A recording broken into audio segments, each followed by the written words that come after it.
তৃতীয় বিশ্বযুদ্ধ যদি সত্যিই শুরু হয়, এটা শুধু দুই দেশের লড়াই হবে না, বরং এটা হবে পুরো মানবতার একটা পরীক্ষা।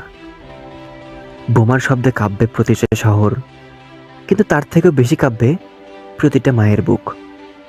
মানচিত্র বদলাবে, ক্ষমতার পালা বদলাবে, কিন্তু হারিয়ে যাবে অসংখ্য স্বপ্ন। নিরীহ মানুষই হবে সবচেয়ে বড় বলি, ভবিষ্যৎ প্রজন্ম হবে বড় ধ্বংসস্তূপের মাঝে। আমরা কি সত্যিই প্রস্তুত একটা ছাই হয়ে যাওয়া পৃথিবীর জন্য? যুদ্ধ নয়, বরং শান্তি হোক আমাদের সবচেয়ে বড় শক্তি।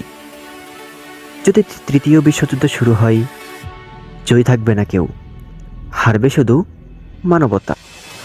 তুমি কি মনে করো, বিশ্ব আবার যুদ্ধে জড়াবে? তোমার মতামত কমেন্টে জানাও।